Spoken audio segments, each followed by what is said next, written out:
Bien, hermanos, hoy día vamos a hablar de un tema básicamente que tiene que ver con la esperanza de todos los cristianos. No es un tema, si bien es cierto, está repetido en la Escritura, es un tema doctrinal y teológico al mismo tiempo, pero también es un tema práctico de que requiere algunas aplicaciones en cuanto a la Escritura, que nos explique lo que la Biblia dice. Usted sabe que la Escritura explica la Escritura, la Biblia explica la Biblia. Entonces vamos a tratar de poner algunos ejemplos para clarificar lo que para muchos, a lo mejor algunos, todavía no les queda un poco claro. Y hoy día vamos a hablar sobre un misterio. ¿Cuántos quieren escuchar un misterio? A ustedes les gustan los misterios, ¿verdad? ¿No es cierto? La Biblia estaba llena de misterios hasta antes que aparezca el apóstol Pablo. Cuando el apóstol Pablo aparece, muchos de los misterios fueron resueltos. Entonces, vamos a hablar de un misterio, pero que al mismo tiempo va a revelar qué es ese misterio. Y usted sabe a qué me refiero. Cuando hablamos de ello, hablamos del arrebatamiento de la iglesia del Señor, o conocido como el rapto. En sí, la palabra rapto no aparece en la Escritura, no está en ninguna parte, pero sí aparece la palabra arrebatamiento. La palabra rapto es una palabra griega donde tiene la intención de tomar algo por la fuerza o por la violencia. O sea, yo quito de un lugar de una manera violenta. Y cuando habla de una manera violenta, está hablando sin previo aviso, sin tu permiso, donde te encuentres, con quién te encuentres, haciendo lo que sea que estés haciendo. Él simplemente dice, bueno, ven para acá, y no hay forma en la que uno diga que no. Ahora, no es que nos quita de la tierra en contra de nuestra voluntad, porque entiendo y sabemos en la Escritura que el arrebatamiento de la iglesia es tu esperanza y mi esperanza. Amén. Es lo que tú y yo estamos esperando para luego trasladarnos al reino del Señor por toda la eternidad. Y eso va a ocurrir. Eso puede ocurrir en cualquier momento, y es más, creo yo que estamos a las puertas de que la iglesia del Señor sea removida. Si usted vino el miércoles, entonces usted va a entender un poco más de esto, porque el miércoles se acuerda que le dije que iba a predicar sobre el tema de los llamados. ¿Quiénes son los llamados, o el llamado eficaz, o la elección eficaz, de cómo Dios te llama, cómo Dios te elige a ti para que seas parte de su iglesia? Ahora, quiero seguir una introducción porque la semana pasada que hablé sobre el tema de la gracia, también dije que los moralistas son contrarios a la gracia, ¿no? Los moralistas basan su conducta buena en creer que esa conducta les va a ayudar a ser salvados. Por lo tanto, el moralista con el que predica la gracia o la gracia no son compatibles, porque la gracia necesita que la persona reconozca que es pecador. Si no reconoce que es pecador, entonces la gracia no va a ser efectiva. ¿Por qué? Porque está basado en su moral. Y la moral tiene la característica de decir que es alguien bueno y que no necesita hacer nada malo, porque simplemente no es nadie malo. Sin embargo, cuando revisaba otra vez el tema, hasta cierto punto la moral y la gracia tienen mucho que ver. Solamente que la dirección en la que aplica la moral con la gracia es muy diferente a la moral que aplica sin la gracia. ¿Qué quiero decir? Cuando una persona es moralista sin la gracia, él va a decir, por ejemplo, ¿sabes qué? Robar es malo, no es bueno.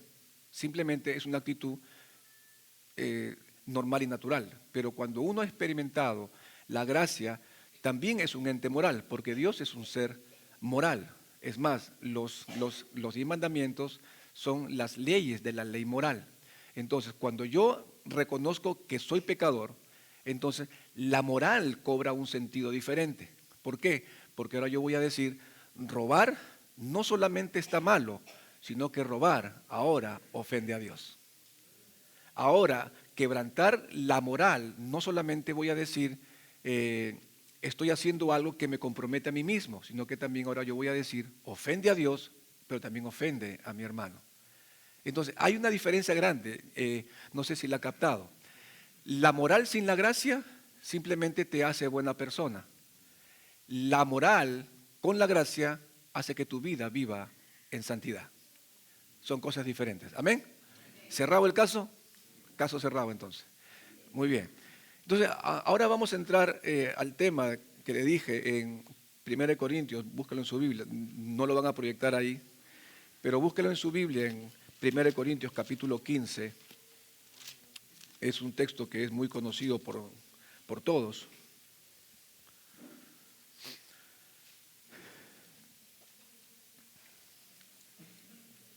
¿Lo tiene? Sí. Es más, usted ya está, pero...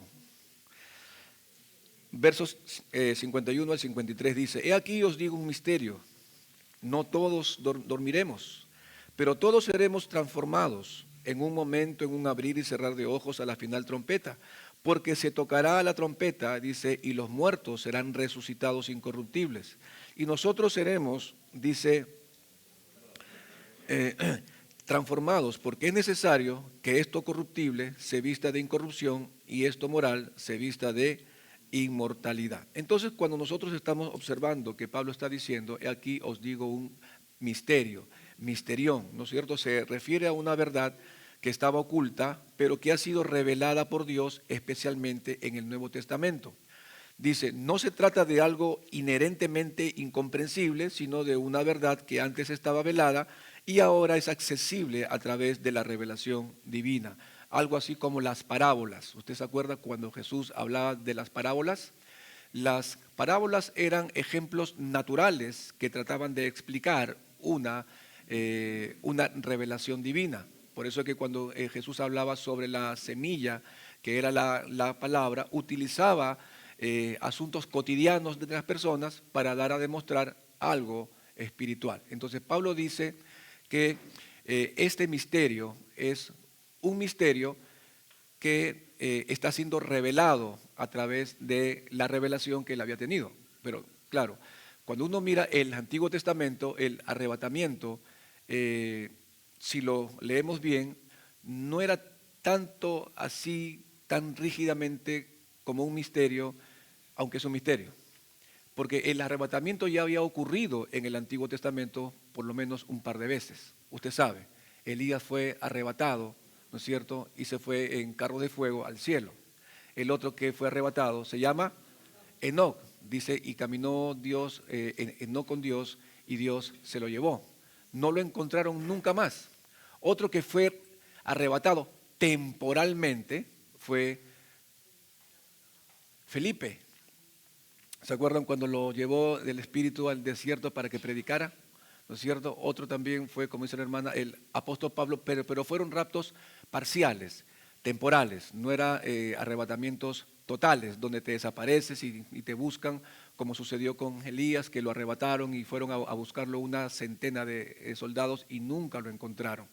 De ese rapto nosotros estamos hablando, o de ese arrebatamiento, estamos hablando de un arrebatamiento total, donde vamos a desaparecer y donde nos van a buscar y no nos van a encontrar por ninguna parte.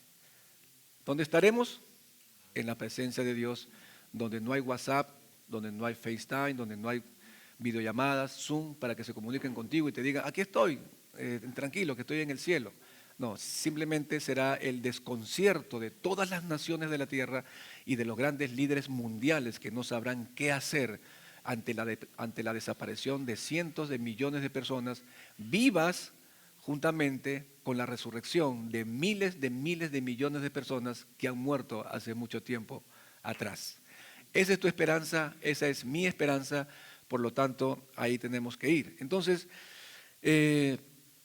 esta verdad siempre ha estado, digamos, en el corazón de Dios, solamente que llegado el tiempo en que tuvo que ser revelada, fue manifestada a través del apóstol Pablo. Entonces, ¿cuál era ese misterio? Acuérdense, como le dije en mi primera predicación.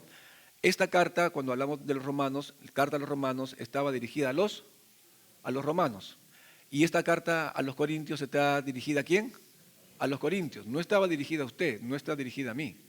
No está dirigida a la iglesia de Jesús Rey y Señor en Ventanilla, sino a los corintios.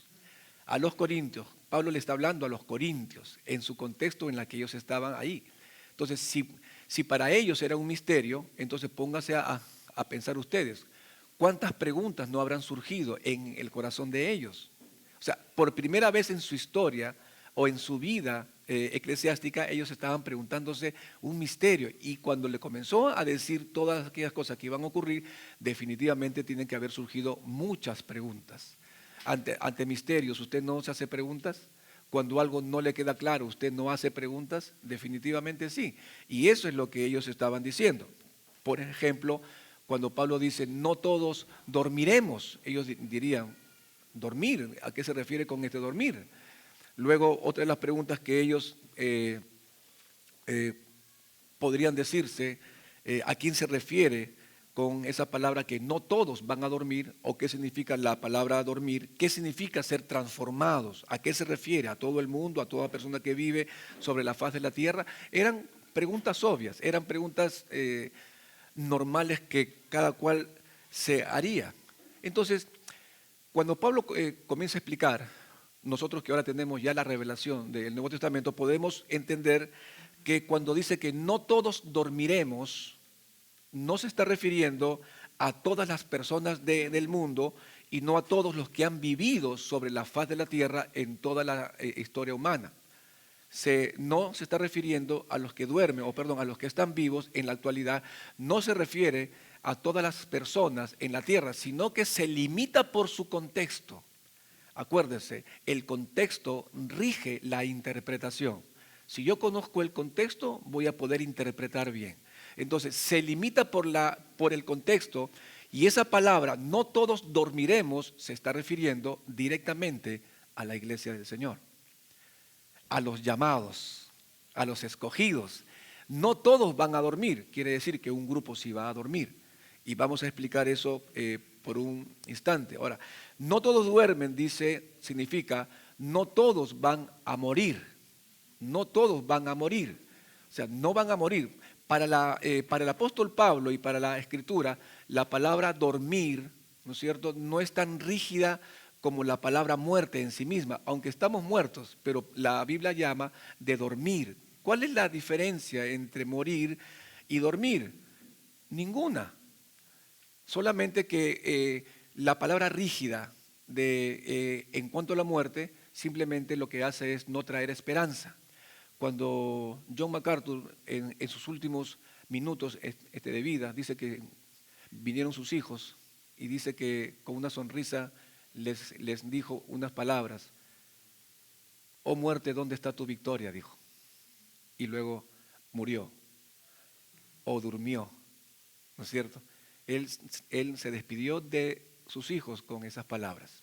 Entonces, hermano, él sabía a dónde iba, sabía a dónde se estaba dirigiendo.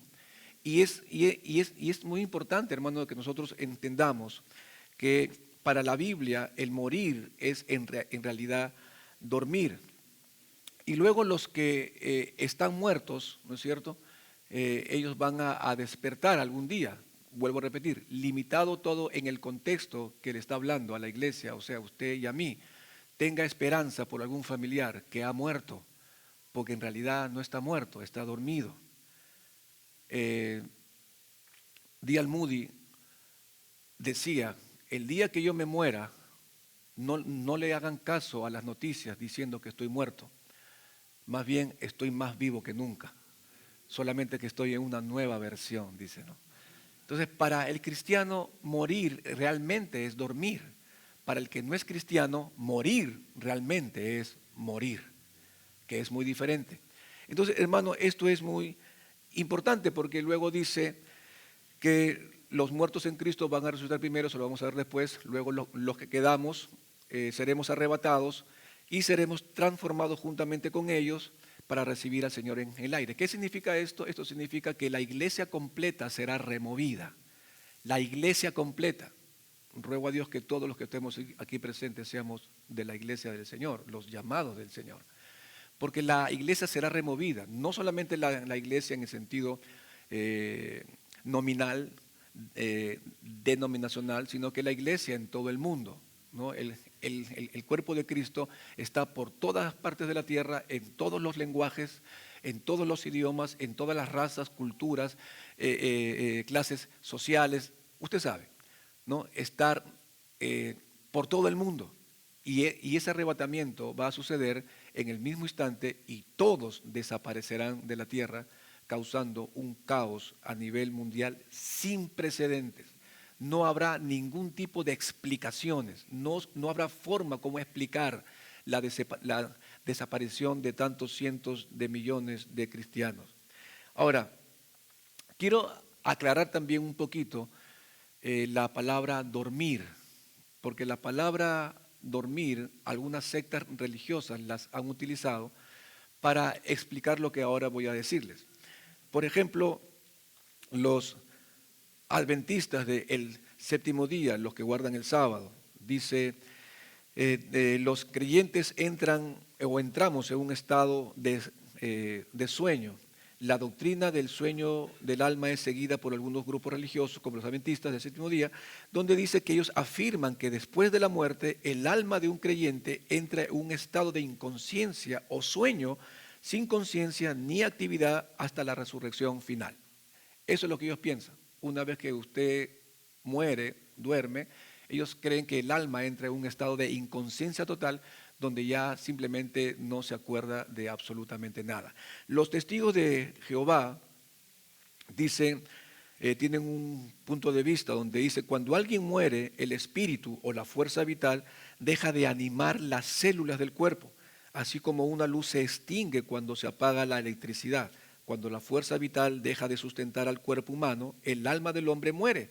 Entonces, para ellos no hay resurrección, sino la aniquilación del alma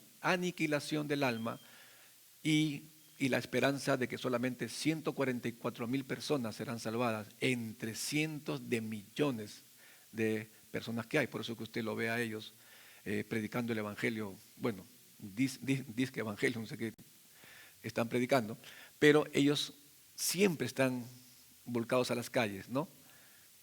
¿Por qué? Porque ellos esperan que algún día ellos se ganen un lugarcito dentro de esos 144,000. Es una posibilidad de entre 1.000 millones a uno, ¿no? Entonces es muy difícil. ¿Qué nos enseña eso? Que los testigos de Jehová quieren ganarse la salvación por medio de y sabemos que las obras y la gracia, cuando se enfrentan, no son compatibles. Pero cuando las obras es el resultado de la gracia, hablamos de una vida transformada. Amén. Ok, entonces, para hacerle frente a este caso, voy a citar tres pasajes bíblicos que hablan sobre lo que la Biblia habla respecto del alma.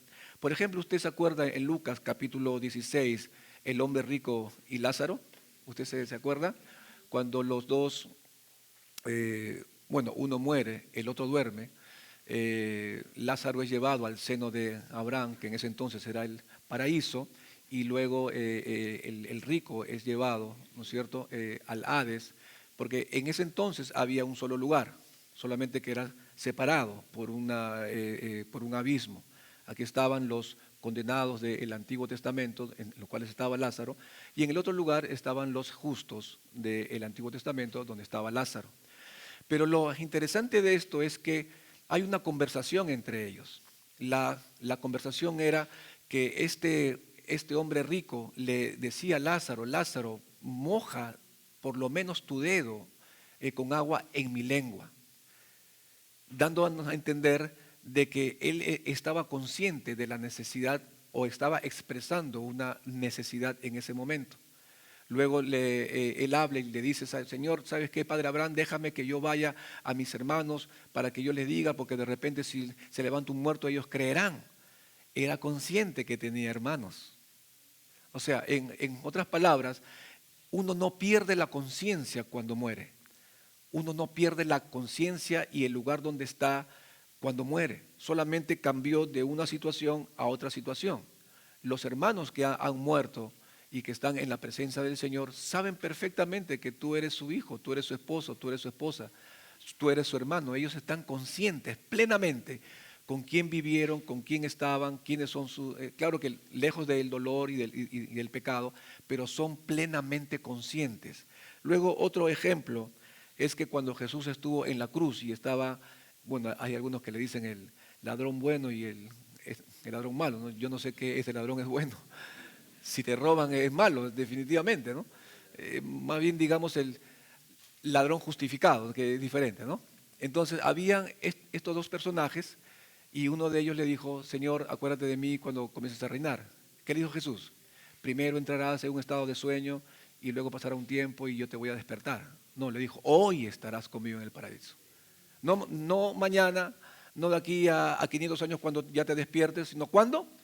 Hoy, en tiempo presente. Una vez que tú te mueras, tú serás el primer salvado y justificado en toda la historia humana.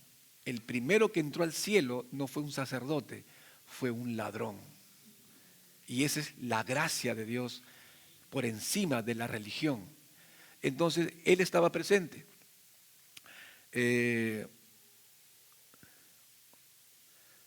Cuando Jesús estuvo en el monte y llevó a Pedro, Juan y Santiago, dice que se transfiguró delante de ellos y se le aparecieron ¿qué? Elías y Moisés. ¿Cómo sabían que era Elías y Moisés? ¿No es cierto? ¿Qué nos da a entender? Que no pierden su identidad. Ahora, definitivamente, yo no sé cómo voy a hacer cuando esté en alma. Yo me voy a mirar y, no sé, tendré más pelo a lo mejor. No sé. Pero yo no me voy a mirar. Pero lo que sí es cierto es que ellos eran identificables. No éramos una masa blanca que habla. No, esas masas blancas que se mueven. No, no. Era Elías y Moisés. Tenían su personalidad, eran identificables. Quiere decir que cuando uno se muere, se puede mirar y sabes que eres tú. No sé cómo es, no sé cómo es, pero sé que es así porque la Biblia lo está diciendo. Entonces, hermano, es muy importante. Un último verso. Ahora sí le voy a pedir que lo busquen. Filipenses capítulo 1, verso 21 al 24. ¿Cuántos me están entendiendo? Ok. Filipenses 1, 21 al 24. ¿Ya lo tiene? Sí, seguro que sí. Dice, porque para mí el vivir es y el morir es, mas si el vivir en la carne resulta para mí en beneficio de la obra, dice, entonces no sé qué escoger, porque de ambas cosas estoy puesto en estrecho, teniendo deseo de partir y estar con, lo cual es muchísimo mejor, pero quedar en la carne es más necesario por causa de ustedes. ¿Qué está diciendo el apóstol Pablo?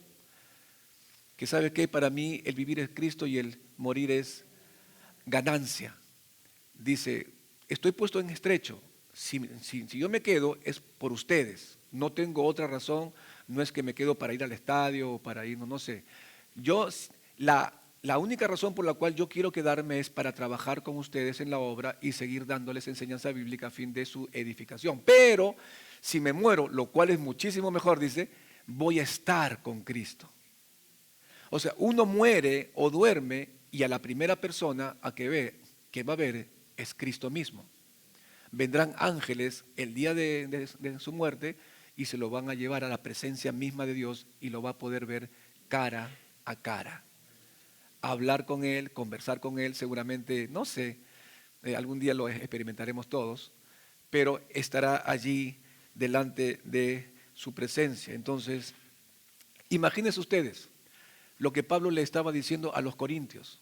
¿Qué experimentarían ellos en sus emociones al escuchar tremenda revelación? Saber de que lo que les estaba diciendo era algo que nunca en su vida ellos habían escuchado. ¿Estarían atónitos? Definitivamente sí. Sorprendidos, con muchas preguntas. Decir que no vamos a morir, decir que vamos a ser transformados. Muchos de los que estaban allí a lo mejor estaban cojos, otros estaban enfermos, otros estaban mancos, y decir que iban a ser transformados en sus cuerpos era algo que realmente había caído como una bomba atómica al corazón de ellos, porque sabemos que hay muchas cosas que la ciencia médica no puede hacer para poder sanar nuestros cuerpos, pero tenían la promesa de saber que este cuerpo corruptible algún día sería indestructible y totalmente perfecto. Era el pensamiento de ellos, que lo habrían creído, no lo sé, pero el punto es que lo habían escuchado y ellos tenían ese deseo. Luego el verso 52 dice, en un momento, en un abrir y cerrar de ojos, a la final trompeta, porque se tocará la trompeta. Esta palabra, en un momento, dice que lo comparan con el movimiento del aleteo de una mosca o el aleteo de un colibrí. ¿Usted ha visto un colibrí cuando aletea? O sea, yo le animo a que cuente cuántos aleteos hace. O sea, no, es imposible. Tiene la misma connotación que será tan veloz, o sea, tan impensablemente rápido que no habrá manera en que nos demos cuenta cuando suceda esto. Será tan rápido, será tan súbito que no habrá tiempo para que hagas una oración. No habrá tiempo siquiera para que digas amén. No habrá tiempo para que te despidas de tus familiares. Serás quitado de una manera violenta. Por eso dice arrebatamiento, rapto. Es violento, te sacan. Si estás casado con alguien que no es cristiano, tú vas a ser quitado, ya sea que estés durmiendo con él o de repente está a punto de darte unas flores por el día que te lo quitan, ¿no es cierto? Ya sea porque te va a dar la quincena y desaparece, imagínate. O más difícil, ha sucedido, de repente te vas a casar y tú sabes, vas a la luna de miel y se desapareció. Entonces va a ser tan súbito que no habrá manera como esto sea contado. Entonces, en un momento, en un abrir y cerrar de ojos, dentro de las 24 horas del día, sea en la mañana, tarde, noche o madrugada, dentro de los días de la semana, estando en un país de noche, otro de día, un país en verano, otro en invierno u otoño, primavera, en el trabajo, en la cocina, universidad o colegio, en el parque, en la iglesia, en la oración, predicando en cualquier lugar, en cualquier momento, en cualquier tiempo, este evento va a suceder. De todas maneras va a suceder. Y va a suceder. Y va a suceder. Luego dice que seremos transformados en un abrir y cerrar de ojos, en una milésima de segundo se efectuará todo lo que el apóstol Pablo le estaba diciendo a la iglesia. Sin previo aviso, en un momento a otro seremos trasladados a la gloria de Dios por toda la eternidad. Y esos momentos cada vez más se van acercando. Entonces, volvemos al tema de los que duermen, al tema de los que quedan vivos también. Primera de Tesalonicenses capítulo 4, verso 3. Vamos a leer. Este es un refuerzo de 1 Corintios 15. Dije que no iba a aparecer porque no le di los versículos en la semana, pero sabemos que lo eficiente que son, rapidito lo hacen, usted sabe. Así que, luego dice, tampoco queremos, hermanos, que ignoréis acerca de los que duermen, para que no os entristezcáis como los otros que no tienen esperanza. Porque si creemos que Jesús murió y resucitó, ¿usted cree que Jesús murió y resucitó? Ok, entonces así también traerá Dios a Jesús a los que durmieron en él. Ya sabemos que durmieron es muerto. Por lo cual os decimos esto en palabra del Señor, que nosotros que vivimos, que habremos quedado hasta la venida del Señor, no precederemos a los que durmieron, porque el Señor mismo, con voz de mando, con voz de arcángel y con trompeta de Dios que dice, descenderá del cielo. ¿Y cuál es el orden? El orden es que los muertos o los que durmieron en Cristo resucitarán. Y luego nosotros, los que vivimos, los que no hemos dormido, los que no hemos muerto, dice, los que hayamos quedado, seremos ¿qué? Arrebatados juntamente con ellos en las nubes para recibir al Señor en el aire, y así estaremos siempre con el Señor. Por tanto, alentaos los unos a los otros con estas palabras. Aliéntese, hermano. Cuando vea que un hermano tiene problemas o dificultades, dile tranquilo que Cristo viene pronto. Esto va a terminar en algún momento. Tranquilo, tienes problemas económicos, tienes problemas de salud, pronto va a terminar. Tranquilo, ya nos vamos a casa. Y va a llegar el momento. Yo no sé, y suscribo lo que muchos predicadores dicen, puede ser ahorita mientras estoy predicando, o al salir, no sé. No necesariamente el arrebatamiento se va a dar en un contexto como el que estamos. Bueno, desearíamos que fuera predicando, orando, ¿no es cierto? Puede cogerla a usted en el mercado. Puede a lo mejor estar, no sé, jugando un partido. Puede ser que esté saliendo con la familia. Puede ser que a lo mejor un joven está en el colegio y le dicen, sal a dar tu asignación al frente. Y él mientras está saliendo, todos los compañeros le dicen, buenos días compañeros, ¡plum! Chao. ¿Sí me explico?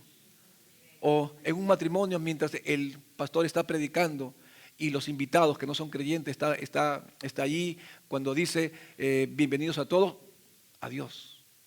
Y ¿usted se imagina la impresión de la gente?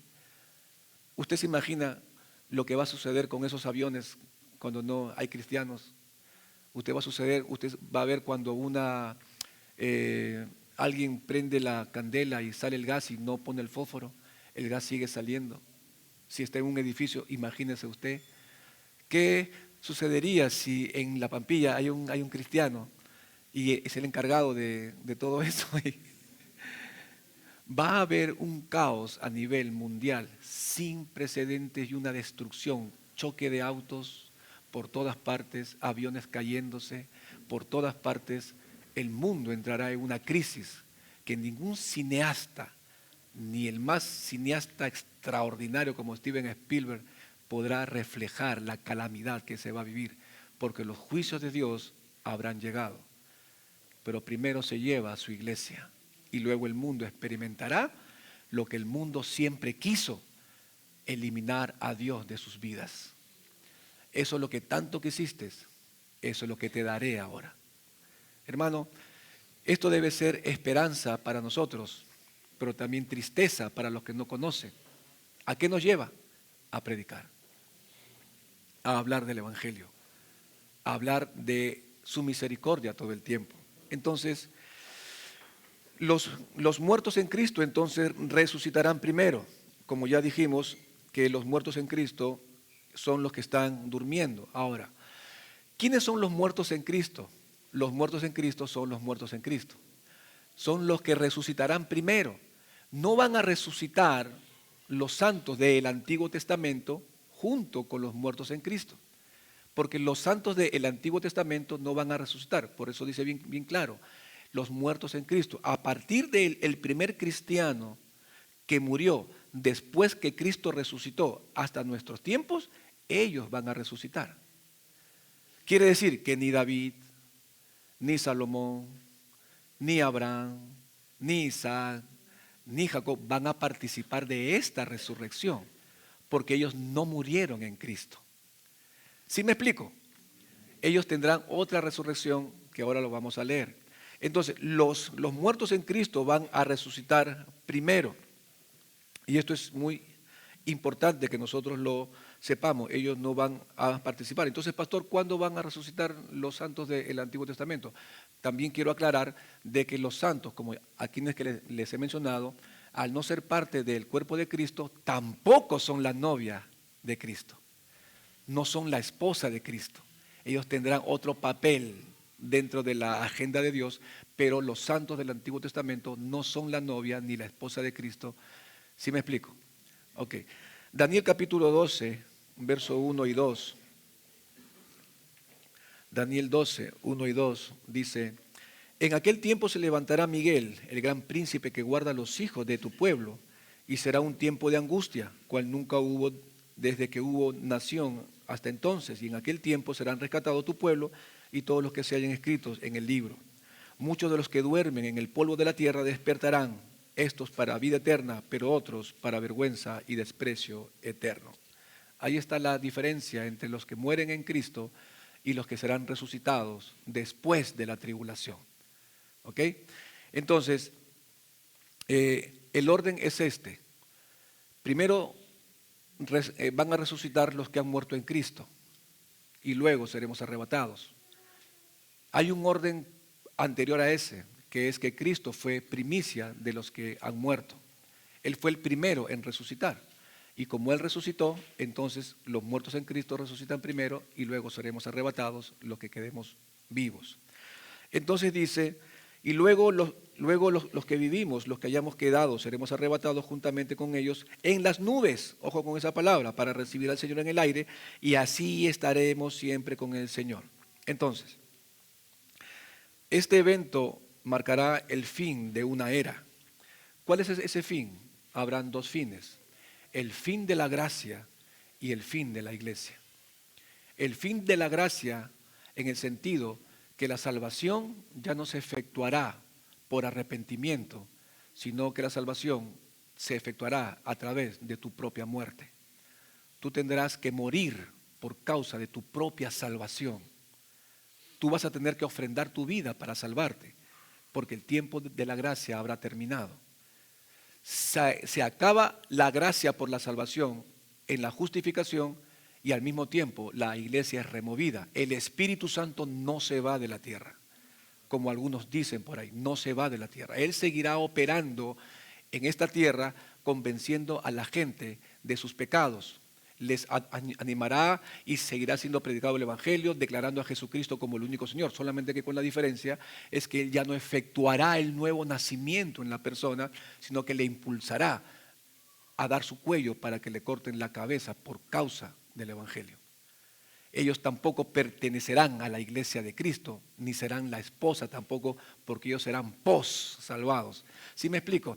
Por eso que es un privilegio que usted sea cristiano hoy. Es una gran bendición que usted sea cristiano hoy en tiempo de gracia.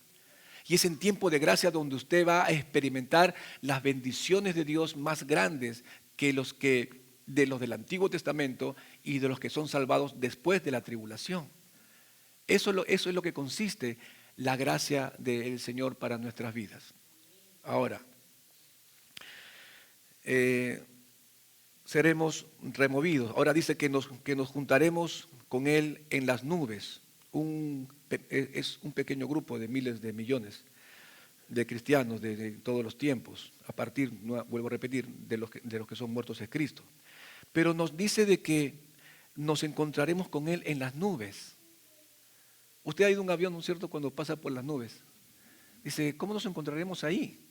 Si me parece en la nube ahora. Se va a venir en picada, se va a venir de cara. Pero nuestro cuerpo va a tener que sufrir una transformación para poder hacer del algodón, como así lo menciona la nube, algo estable. Pero la connotación más grande de recibir a Cristo en las nubes, por ejemplo, en Éxodo 13, 21, nos dice que la gloria de Dios estaba en la nube. Cuando la nube bajaba, era porque la gloria de Dios bajaba. Cuando los sacerdotes ministraban en el templo, dice, y Jehová iba delante de ellos de día en una columna de nube, para guiarlos por el camino, y de noche en una columna de fuego para alumbrarles a fin de que anduviesen de día y de noche. El libro de Ezequiel también nos habla que en el templo, mientras los sacerdotes ministraban, dice que la nube bajaba y la presencia de Dios bajaba. Todos los sacerdotes en plena actividad sacrificial tenían que dejar de hacer lo que estaban haciendo y postrarse delante de su presencia, porque su presencia era irresistible. Nadie podía soportar semejante presencia. Entonces, cuando la Biblia dice aquí que vamos a recibir al Señor en el aire, en las nubes, está hablando de que nos encontraremos con la misma gloria de Dios en el cielo. Nos vamos a encontrar con la misma gloria de Dios en el cielo. Ahora, pero dice, primero nos encontraremos también en el aire. En el aire. ¿Qué significa el aire? Usted se acuerda, bueno, la palabra aire en el Nuevo Testamento habla del dominio de Satanás. Efesios capítulo 6 nos habla del dominio de Satanás, porque dice que él es el príncipe de la potestad del aire. Quiere decir que él domina los aires. Y es muy importante que nosotros Sepamos esto porque allí es donde están los espíritus malignos rodeando la tierra ¿no es cierto? Y están allí influenciando la vida de las personas y están haciendo del mundo un caos. Usted sabe que los fuegos artificiales creados por los chinos, creo que fue creado con la intención de, no de hacer más bonito el espectáculo, sino de atacar a los espíritus que estaban arriba. Esa fue la intención verdadera por la cual crearon los fuegos artificiales. Tiran arriba, ¿cómo se llama? Esos cohetes, pues no usted sabe, ¿no? Y explota para que los demonios se vayan. Tú sabes que los chinos siempre han sido supersticiosos, ¿no? Pero la Biblia nos dice que el aire es el lugar del dominio de los espíritus, ¿no? Hablando de la naturaleza no material, sino espiritual, y nosotros vamos a reunirnos con Cristo en medio de su reino. Qué tremendo, hermano, qué glorioso. En tu cara, ahí en tu cara yo voy a reunirme con mi Cristo. En medio de tu reino yo voy a ver la cara de mi Señor. ¿Y sabe qué, hermano? Y cuando estemos delante del reino de Satanás y los demonios viendo cómo somos levantados y volando delante de su presencia, vamos a atravesar por la cara misma de ellos. ¿Y sabe qué? Y ellos no van a poder absolutamente nada para impedirlo. Ellos no van a hacer nada, solamente van a mirarnos irnos de este mundo. Como dice, aderezas mesa en presencia de mis angustiadores. En tu cara me voy a ir con mi Señor y ya no me tocarás nunca más. Entonces, hermano, vamos a ser glorificados delante de su presencia y la confirmación de su derrota y nuestra victoria total delante de Él. Esto va a ocurrir al final de la trompeta, con las trompetas. ¿Usted se acuerda? Al final, trompeta. ¿Qué trompeta? El libro de Apocalipsis en los capítulos 8, 9 habla de 6 trompetas. En el capítulo 8 y en el capítulo 9 del libro de Apocalipsis se hablan de 6 trompetas tocadas por ángeles. Y luego hace una pausa y vuelve a retomarlo en el capítulo 10, donde reanuda en el versículo 11 la séptima trompeta. Pero lo que nos está hablando Primera de Tesalonicenses no habla que un ángel lo está tocando, sino dice el Señor mismo con voz de arcángel. El Señor mismo es quien tocará esa trompeta. Esa es la gran diferencia entre las trompetas del Apocalipsis con las trompetas del arrebatamiento. Ahora, quiero leerles un poco de la cultura romana para que podamos entender esto. Dice, Pablo usa este ejemplo de la trompeta porque era un suceso que se realizaba en la práctica militar romana, que tenía 3 significados. Primero, hay un escritor que se llama Ironside, dice que la final trompeta era una figura del discurso que vino de la milicia romana, cuando iban a levantar el campamento. La primera trompeta significaba golpear las tiendas y prepararse para salir. La segunda trompeta significaba hagan fila. Y la tercera y última trompeta significaba marchar. La final trompeta de la que habla Pablo describe las órdenes de marchar de los cristianos en el arrebatamiento. Es una figura de lo que está haciendo Pablo. Usted se acuerda que Efesios, cuando habla de la armadura de Dios, él estaba rodeado por soldados romanos y toda esa aplicación que hace sobre la armadura de Dios, del casco, el yelmo, de espada, todo lo saca del soldado romano. Le estaba dando una aplicación para nuestras vidas. De la misma manera, él sabía de los 3 significados de las trompetas para decirnos a nosotros, esto significa, esto es lo que va a pasar. Y esta trompeta de la que está hablando Jesús, que Él la va a tocar, está hablando, ¿sabe qué, iglesia? Es tiempo de marchar. Es tiempo de irnos. Y va a sonar. Y va a sonar. Y va a sonar y nos iremos a su presencia para siempre. Los muertos en Cristo resucitarán incorruptibles. Luego nosotros seremos transformados. Porque es necesario que esto corruptible se vista de incorruptible y esto mortal se vista de inmortalidad. El verso 50 nos dice que carne ni sangre no pueden heredar el reino de los cielos. Debemos ser cambiados, mudados de una manera muy rápida, tan rápida, descrita como un abrir y cerrar de ojos. Luego, ¿cómo será nuestro cuerpo? ¿Cómo será tu cuerpo y cómo será el mío? ¿no?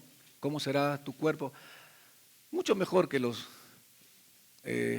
físico-culturistas, ¿no? Los que se esfuerzan por tener un cuerpo espectacular, ¿no es cierto? Grandes músculos.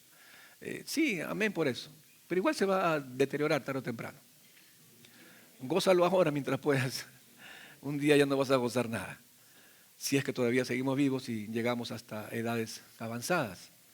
Entonces, ¿cómo será nuestro cuerpo? Tiene que ser un cuerpo divino, una transformación que permitirá superar la gravedad y elevarnos hacia el cielo.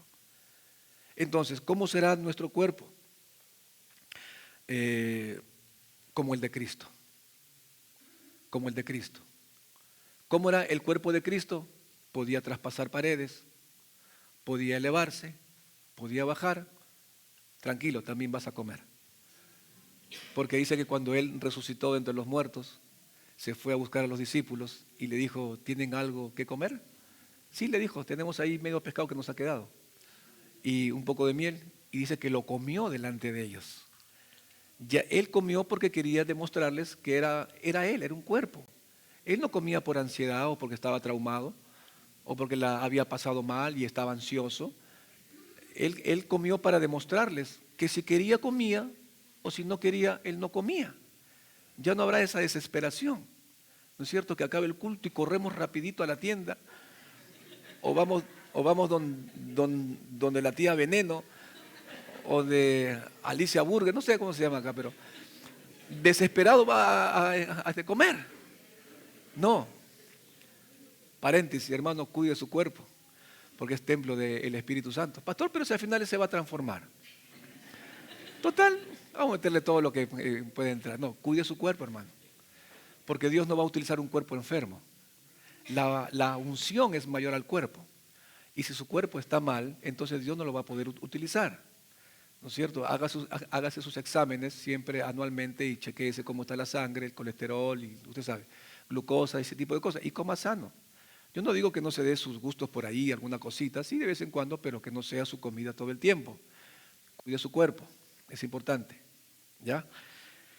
Entonces, todos seremos transformados. Entonces, ¿qué implica esto, pastor? ¿Solamente el cuerpo? No, no solamente el cuerpo. Seremos transformados en nuestra estructura física, pero también en nuestra estructura mental, emocional y espiritual. Sabemos que las debilidades de nuestra carne serán quitadas para siempre y no habrá espacio para el dolor, ni el llanto, ni la angustia, no habrá enfermedades mentales, no habrá distorsión de la personalidad, no habrá depresión, no habrá ansiedad, no habrá todo aquello en lo que los psiquiatras se hacen ricos. Ya no va a existir ese tipo de cosas, seremos completamente nuevos, experimentaremos la paz de Dios que guarda todos nuestros pensamientos. Entonces, como decía Spurgeon, los justos son puestos en sus tumbas, todos cansados y desgastados, pero no resucitarán como tal. Ellos van allá con el ceño fruncido, las mejillas ahuecadas, la piel arrugada, pero despertarán en belleza y gloria. Así van a despertar y así seremos transformados también. Por último, como ya dijimos en cuanto al traslado, tiene que ver con la capacidad de ir más allá. Hasta el tercer cielo, porque hay 3 cielos, usted sabe, ¿no? Hay 3 cielos, aparte de su esposa, ¿no es cierto? Que es su cielo, o de su esposo, o de su infierno. No, perdón. No. El primer cielo es lo que vemos, ¿no? Usted levanta los cielos, mira cómo está la luna, qué lindo el cielo, ¿no? Segundo cielo es donde están los planetas y el tercer cielo es el hogar de Dios donde no se puede llegar con un cohete. Entonces, el segundo cielo, donde están los planetas y galaxias, dice, vivimos en un lugar llamado Vía Láctea. Y dentro de esa Vía Láctea existen millones de galaxias en ellas. Y dentro de ellas existen por lo menos entre 200.000 y 400.000 millones de estrellas. Y el Sol es una de ellas. Y el Sol es una de ellas. Pero cambian según su tamaño y masa. Y la estrella más grande descubierta hasta ahora es Uiscuti. es un supergigante rojo variable ubicada en la constelación de Scutum a unos 9.500 millones de años luz de la Tierra, y su radio es aproximadamente de 1.700 veces mayor que el radio de nuestro Sol, lo que significa que podría contener casi 5.000 millones de soles en su interior. Y solo en esta Vía Láctea. Y hay millones de ellas. Por eso que el salmista decía, los cielos cuentan tu gloria y el firmamento anuncia la obra de tus manos. Hermano, es tremendo. Ahora, si atravesar la Vía Láctea desde la Tierra y atravesarla, dicen los científicos, que por lo menos te demora 100.000 años luz. Y los astronautas que se ponen su traje llegan acá nomás. Aquí salen y listo, y tienen que ir equipados y no van más allá. No van a poder ir más allá. Imagínense usted atravesar el segundo cielo para llegar al hogar de Dios. Necesitamos un cuerpo nuevo, definitivamente. No solamente por causa del traslado, sino también por causa de la impresión de ver a Cristo mismo. Porque si Dios se manifestara de la manera como es ahorita mismo, sabe que no hay corazón humano que lo pueda soportar. Caeríamos muertos de un paro cardíaco en el instante. Tenemos que ser transformados. Por eso es que cuando Jesús les hablaba a los discípulos y el Espíritu Santo cuando venga, Él los revelará las cosas. No dice, tendrán el conocimiento completo en un abrir y cerrar de ojos, cosa que ocurrirá cuando estemos allá. La revelación tiene que ser continua, porque Jesús mismo le dijo, no os puedo decir toda la verdad porque no la podéis sobrellevar. Es mucha información para ustedes, caerían muertos. Imagínese usted ver su gloria completa. En el Antiguo Testamento, cuando Dios hablaba desde el monte, le decían a Moisés, por favor que no nos hable, porque no soportamos el estruendo de su voz, que te hable a través tuyo y luego tú nos dices a nosotros. Y Dios le hablaba a Moisés porque se lo permitía que escuchara para luego transmitirle al pueblo. Imagínese usted, hermano, tenemos que ser transformados. Este cuerpo decadente no puede entrar al cielo. Por eso dice que esto corruptible tiene que vestirse de incorruptibilidad para que podamos soportar ello. Entonces, hay millones de galaxias en el mundo. El traje de un astronauta está diseñado para protegerlo del espacio hostil, un sistema complejo que incluye capas inmateriales, un casco visor, usted sabe, guantes, botas, un sistema de soporte vital, y usted estamos en short y así no vamos. No necesitamos trajes, solamente necesitamos ser revestidos de la gloria de Dios, revestidos de un cuerpo nuevo para poder llegar a su misma presencia. Termino diciendo, traspasaremos las galaxias, sí. No sabemos cuántos miles de millones de vías lácteas hay en el mundo, pero hay miles de millones. Algunos teólogos dicen que Dios tiene algo preparado para nosotros. No me pregunte, y seguramente a alguno que le despierta la curiosidad, y pastor, ¿habrá vida en otro planeta? Y habrá, no sé, hermano, no lo sé, pero lo que yo sí sé es que hay vida acá. Porque hay muchos que hacen una fiesta diciendo, mira, el hombre caminó sobre la luna, ¿no? Caminó sobre la luna y es un acontecimiento a nivel mundial, pero nadie hace fiesta porque Dios caminó sobre la tierra. ¿Qué es más maravilloso? ¿Que el hombre haya caminado sobre la luna o que Cristo, Dios hecho carne, caminara entre nosotros? Eso es mucho más maravilloso. Pero nadie se acuerda de eso, ¿no? El premio Nobel de la Paz quieren darle a Donald Trump ahora, pero si Cristo era llamado el príncipe de paz y nunca nadie le dio siquiera un reconocimiento. ¿Se dan cuenta? Entonces, hermano, nosotros vamos a traspasarlo eso en cuestión de segundos.